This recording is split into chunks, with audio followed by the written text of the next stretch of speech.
Hi friends, welcome back my channel సింహం మస్తీ మీ class life airline add టికెట్స్కి స్వాగతం సుస్వాగతం. నేను అసెంబ్లీ సమావేశాలు అసెంబ్లీ సమావేశాల్లో అందరూ అందరూ ఆనందంగా సంతోషంగా వచ్చి సీఎం ప్రమాణం చేశారు. ప్రముఖ ఎమ్మెల్యే జగన్ కూడా ప్రణామం చేశాడు. దాని ప్రమాణం చూస్తుంటే అసలు ఎంత బాధతో చేశాడంటే అంత బాధతో చేశాడు. కల్లో కూడా అన్ఎక్స్పెక్టెడ్ స్కోర్తో నేను వచ్చాను అని.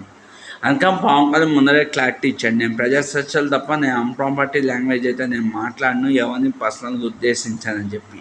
అంటే జగన్ వాళ్ళ అధికారంలో ఉన్నప్పుడు ఒక మాట, మేము 150 మంది ఉన్నాము, మీరు 22 మంది ఉన్నారు, మేము 150 మంది మీ మీద పడితే ఏంటి మీ పొజిషన్ అని. అందుకని పవన్ కళ్యాణ్ ఒక స్టేట్మెంట్ ఇచ్చాడు, మేము అంప్రాపర్టీ లాంగ్వేజ్ అనేది మేము వాడాం, మేము ప్రజా సమస్యలే మాట్లాడతాం, కానీ మా గొప్పది ఇది మీ గొప్పది ఇది అని మేము చెప్పామని పవన్ కళ్యాణ్ క్లారిటీ ఇచ్చాడు. కానీ చట్టపరంగా మాత్రం తీసుకోవాల్సిన పద్ధతిలో చట్టపరంగా తీసుకుంటారు. ఎందుకంటే ఏపీలో జగన్ హయాంలో నిక్కర్ మారింది. అది ఎంత డేంజర్ నిక్కరు, ఒక మనిషి ప్రాణం తీసే అథారిటీ ఎవరికి ఇచ్చారు? ఆ మందు తాకితే మనిషి ప్రాణాలు నిజంగా ఉంటాయా? ఆ సిబిడి రైడ్ గ్యారంటీగా అసలు ఎక్కడ విన్నని పేర్లు,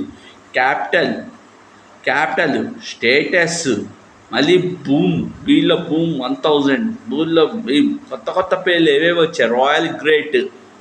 రాయల్ గేట్, ఫెషల్ స్టేటస్, క్యాపిటల్, ఎక్కడ వినని పేరుతో మందు వచ్చింది.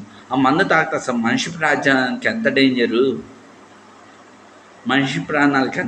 ఆ మందు తాగితే.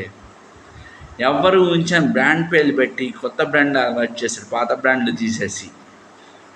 బాస్, మనం ఎవరి జోలికి మనం ఎమ్మెల్యేస్గా, ఎంపీస్గా, సీఎంగా ఇవి కూడా కాదే, మనం కామన్ మ్యాన్. మన మూలంగా మంచి జరగకపోయినా పర్వాలేదు, మన మూలంగా కీడు మాత్రం జరగకుండా ఉంటే చాలు. ఇంత మించి లైఫ్లో ఏమీ చేయలేము. అదే మనకు శ్రీరామ రక్ష. మనం ఒక మనిషికి మంచి చేయాల్సిన అవసరం లేదు, కీడు మాత్రం చేయాల్సిన అవసరం లేదు. అది సీఎంగా కావచ్చు, డిప్యూటీ సీఎం కావచ్చు, ప్రతిపక్ష హోదా కావచ్చు, ఒక ఎమ్మెల్యే కావచ్చు. సమస్యలను తీర్చేయలేను, కానీ కొత్త సమస్య సృష్టించకుండా ఉంటే చాలు. కానీ జగన్ గవర్నమెంట్లో అయింది అదే, కొత్త సమస్యలు. చెత్తకు ట్యాక్స్ ఏంటి వెరైటీగా, అదే అర్థం కావట్లే. పన్ను మీద పన్ను, పట్టదారు పాస్బుక్లో తమ ఫోటోస్ ఇచ్చాడు. ఏమైనా పట్టదారు పాస్బుక్లో గవర్నమెంట్ తమ ఫోటో ఉంటుంది, అది పెట్టించాలి. అక్కడ చెల్లుద్ది అసలు. తను చేసిందే తన డ్యామేజ్. డబ్బు తీస్తే చాలు ఓట్లు, డబ్బు తీస్తే ఎవడో ఓట్లేస్తాడు? ఎవడో ఓట్లేడు. వాడుకున్నారు, వాళ్ళు సత్తా ఏంటో వాళ్ళు చూపెట్టారు, ఓటర్ అనే ఆయుధాన్ని మార్చి. మనం చేసిన పాపాలు మనకే తాకుతాయి. ఋషికొండ మొత్తంగా తవ్వేసి తన ఒక ఇల్లు కట్టాడు ఏకంగా. అదే నిలబడుతుందా? జగన్ ఎంత భయపడుతున్నా అంటే అంత భయపడుతున్నాడు జగన్ ప్రజెంట్. ఏదో చేసేస్తారని. మీలాగా వాళ్ళు ఏం చేయరు. చట్ట ప్రకారంగా మాత్రం అవినీతి కేసులు కెలుకుతారు, సిఐడి రైడ్లు చేస్తారు. ఋషికొండ, నువ్వు పెట్టిన మందు, వీటి మీద సిఐడి రైడ్ కేసులు గ్యారెంటీగా జరుగుతాయి. దాని తర్వాత ఇంకా ఎవరికి తెలియంది. దాని తర్వాత ఇష్యూ ఏంటో అందరికీ తెలిసింది. సీఎంగా ఉన్న 5 years తప్పించుకుని తిరిగావు, ఇప్పుడు తప్పించుకుని తిరగడం కూడా వీల్లేదు. నిన్నే నీ ఇంటి మీద దాడి జరిగింది, కడపలోని ఇంటి మీద జాడి జరిగింది. అందుకనే జగన్ అధికారం చేతులు ఉన్నప్పుడు అధికారం దుర్వినియోగం చేయకూడదు. ప్రజలకి కొంతలో కొంత మంచి చేయడం నేర్చుకోవాలి. నోరు ఉందని చెప్పి అంప్రాపర్టీ లాంగ్వేజ్ వాడకూడదు. నారా చంద్రబాబు నాయుడు సవాలం చేశాను, నేను వస్తే సీఎంగానే వస్తాను, లేకపోతే లైఫ్లో నేను రానని. ఇప్పుడు నారా చంద్రబాబు నాయుడు గారు సీఎంఏ వచ్చారు. నీ మాటల్లో నీ తడబాటు, నీ భయం తెలిసింది. నీ తడబాటు తెలిస్తే పవన్ కళ్యాణ్ ఆపిచ్చారు. మేము అంప్రాపర్టీ లాంగ్వేజ్ మాట్లాడాం.